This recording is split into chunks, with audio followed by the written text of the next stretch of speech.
Hello बच्चों, कैसे हो आप लोग। मैं विनीत भारद्वाज अपने YouTube channel Vineet Bhardwaj maths में आप लोगों का फिर से एक बार वेलकम करता हूं।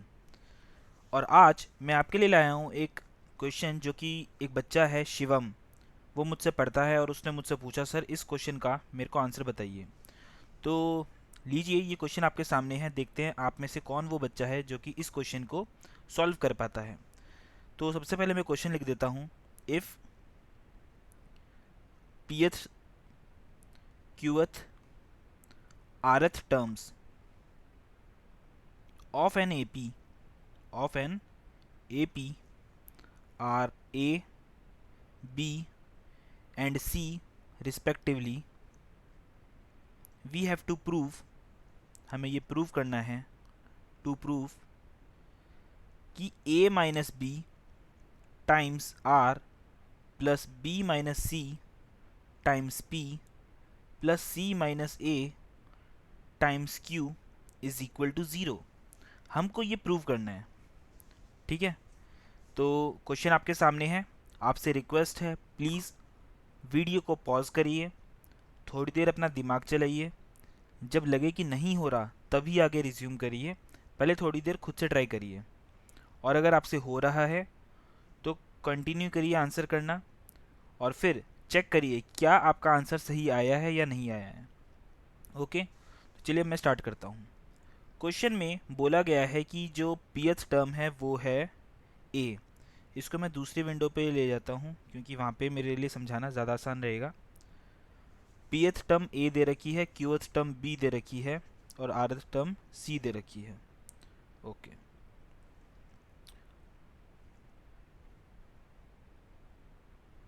ठीक है, यहाँ पे हमारे पास नई विंडो ओपन हो चुकी है। अब मैं यहाँ पे समझाता हूँ। ए पी हमें दे रखा है स्मॉल ए, लेकिन हमको पता है जो हमारा ए एन होता है, ए एन, उसका फार्मूला होता है A plus N minus one into D. ये फार्मूला होता है, सबको पता है। अगर हम ए पी की बात करें, ए और नीचे पी, तो ये हो जाएगा A plus P minus one into D. और क्वेश्चन में ये गिवन है कि ए पी की वैल्यू कितनी है, पी एथ टर्म कितनी है, ए, तो मैंने यहाँ पर ए लिख दिया। फिर बोला गया है क्यू एथ टर्म बताओ, क्यू एथ टर्म कितनी है, बी, तो यहाँ पर हम लिख देते हैं A Q equal to A plus Q minus one into D. और क्वेश्चन में गिवन है कि क्यू एथ टर्म कितनी है, B. Similarly R th term के बारे में भी बोला गया है, A plus R minus one into D, और ये क्वेश्चन में गिवन है कि ये सी है। इतना समझ में आ गया, ये सारा का सारा क्वेश्चन में मेंशन था, कुछ भी मैंने नया नहीं लिखा है। अब हमको प्रूव क्या करना है, देखिए हमको प्रूव ये करना है कि पहले मैं प्रूव जो करना है उसका एलएचएस लिख रहा हूँ, A minus B times R plus B minus C times P plus C minus A times Q, हमें ये प्रूव करना है कि इक्वल टू ज़ीरो। सबसे पहली बात, ज़्यादातर बच्चे ये गलती कर देते हैं कि यहाँ पर इक्वल टू ज़ीरो पहले लिख देते हैं, इसको सॉल्व करते रहते हैं, फिर इक्वल टू ज़ीरो करते रहते हैं। अरे भाई, एक बात बताओ, अगर तुमको पहले से ही पता है कि ये L H S equal to zero है तो तुम प्रूव क्या कर रहे हो, एक बात बताओ। तो equal to zero first step में नहीं लिखना होता, हमें एल एच एस को सिंप्लीफाई करते रहना है, करते रहना है, करते रहना है।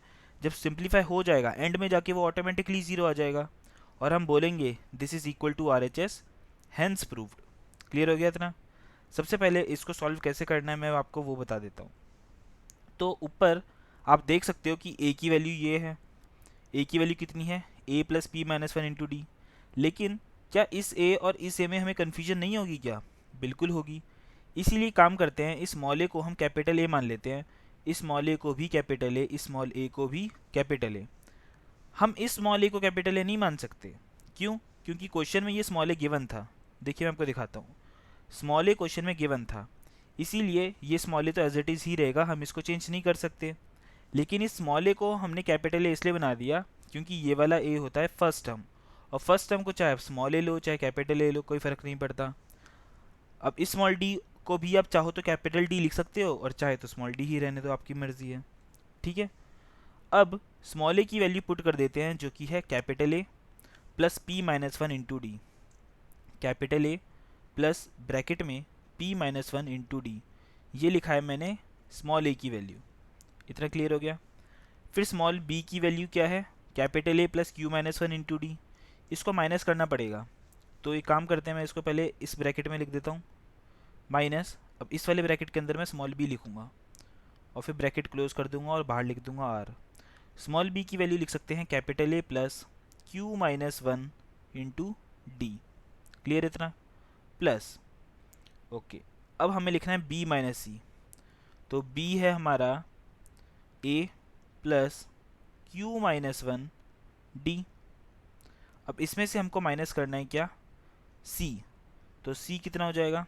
सी हो जाएगा हमारा capital A plus R minus one into D. Clear इतना? Okay, plus C minus A करना है फिर हमें। सी कितना है? वो हो जाएगा capital A plus R minus one into D. फिर माइनस करना है हमको स्मॉल ए। स्मॉल ए कितना है? स्मॉल ए है capital A plus P minus one into D. Capital A plus P minus one into D. ठीक है, एक बार चेक कर लेते हैं जो लिखा है वो सही लिखा है ना। कई बार क्या होता है ना, हम जल्दबाजी में गलत लिख देते हैं। एक बार मैं चेक कर लेता हूँ। स्मॉल ए की जगह लिखा है capital A plus P minus one into D. Okay, और फिर माइनस कर दिया मैंने स्मॉल बी को, capital A plus Q minus one into D, बाहर लिख दिया ब्रैकेट में आर। ओके, फिर बी माइनस सी करा, बी की जगह लिख दिया capital A plus Q minus one into D, फिर माइनस कर दिया सी जिसकी वैल्यू है capital A plus R minus one into D. लेकिन साथ में स्मॉल पी लिखना चाहिए था यहाँ पे, जो कि नहीं लिखा था। इसलिए कहता हूँ बार बार वेरीफाई कर लेना चाहिए। देखिए आप, मैं बीइंग अ टीचर मुझसे भी कभी कभी मिस्टेक हो सकती है, और बीइंग अ स्टूडेंट आपकी तो मुझसे कंपैरेटिवली ज़्यादा ही मिस्टेक्स हो सकती हैं। मैं बीइंग अ टीचर फिर से वेरीफाई करता हूँ जो मैंने लिखा है क्या वो सही है कि नहीं है। इसलिए आपको तो मुझसे ज़्यादा क्रॉस वेरीफाई करना चाहिए। जब जब आप एक स्टेप लिख रहे हो, पहले के अपने स्टेप्स चेक करते रहो, कहीं आपने मिस्टेक तो नहीं कर दी। पता चला आपने पूरा क्वेश्चन सॉल्व कर दिया और आपने फर्स्ट स्टेप ही गलत लिखा था। कई बार मैंने देखा है बच्चे जो क्वेश्चंस होते हैं उसी को गलत लिख देते हैं, प्लस की जगह माइनस उतार देते हैं, पूरा सॉल्व कर देते हैं और बोलते हैं कि सर पता नहीं मार्क्स क्यों कट गए, हमने तो पूरा एंड तक सॉल्व किया था। भाई तुमने क्वेश्चन ही गलत नोट करा था। ऐसे बच्चे होते हैं। ठीक है, अब वापस आ जाते हैं इस पर। स्मॉल सी माइनस स्मॉल ए ये हमने यहाँ पर किया ही है, लेकिन यहाँ पे क्यू भी था तो मैंने यहाँ पे क्यू नहीं लिखा था, वो मैंने यहाँ पे लिख दिया। क्लियर इतना? ओके, अब चलते हैं आगे। अब देखते हैं इसको कैसे सिंप्लीफाई किया जा सकता है। तो ये इक्वल टू, अब ये कैपिटल ए और ये कैपिटल ए कैंसिल हो जाएगा क्योंकि यहाँ पे माइनस का साइन है, तो ये कैपिटल ए और माइनस ही होगा क्योंकि ये कैंसिल। अब यहाँ से मैं स्मॉल डी को कॉमन ले सकता हूँ। जब मैं स्मॉल डी को यहाँ पे कॉमन ले लूँगा, अंदर आएगा पी माइनस वन इसकी वजह से, और इस माइनस की वजह से ये क्यू माइनस वन के साइंस चेंज हो जाएंगे। तो ये माइनस और ये क्यू मिलके हो जाएगा माइनस क्यू, और ये माइनस और ये माइनस वन मिलके हो जाएगा प्लस वन। क्लियर हो गया इतना? ब्रैकेट क्लोज कर दिया फिलहाल मैंने, और इसके बाहर आ जाएगा आर प्लस। अब देखिए आगे,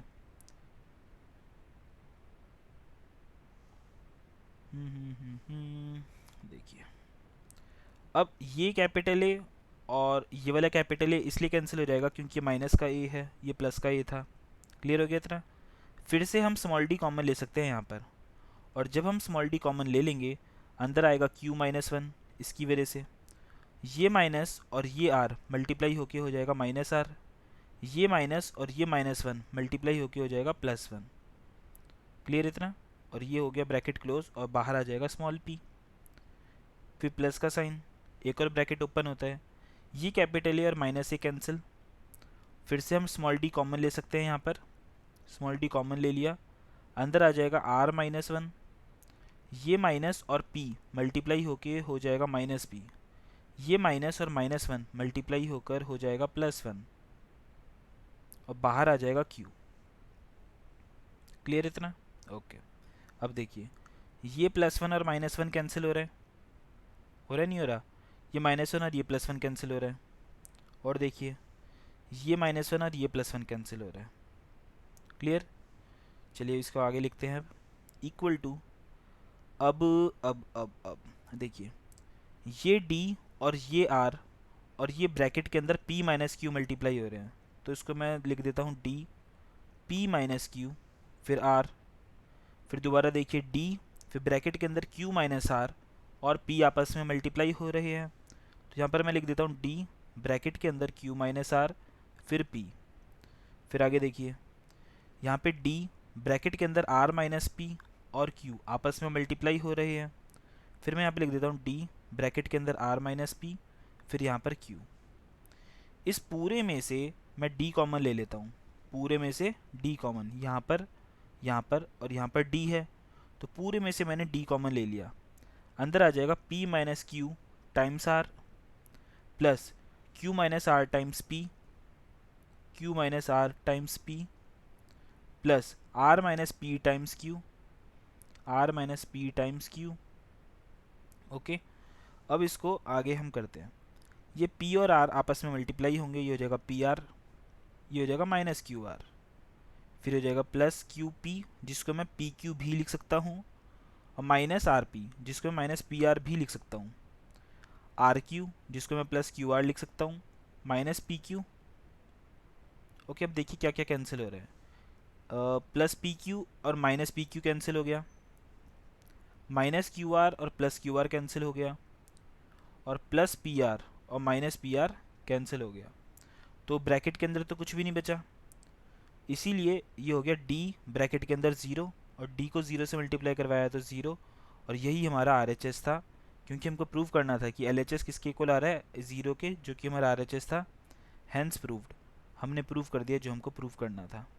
क्लियर हो गया। आप फटाफट से इसको एक साथ चाहो तो स्क्रीनशॉट ले सकते हो इसका, ये इसका सॉल्यूशन है, स्क्रीनशॉट ले लो इसका, ले लिया होगा अब तक। और जो क्वेश्चन था वो था ये, और इसका आंसर था ये। क्लियर इतना, दोनों के स्क्रीनशॉट ले लिए होंगे आपने, ठीक है, और आप नोट भी कर सकते हो कॉपी में। आई होप आपको ये वाला क्वेश्चन समझ में आया होगा, काफ़ी इंटरेस्टिंग क्वेश्चन था, अच्छा क्वेश्चन था, इसलिए मैंने सोचा इस पर वीडियो बनाई जाए। इस क्वेश्चन का क्रेडिट दिया जाता है शिवम कुमार, एपीएस का है वो। और आई होप सभी बच्चे अच्छे से पढ़ाई कर रहे हो, रोज़ एक सैम्पल पेपर सॉल्व करो।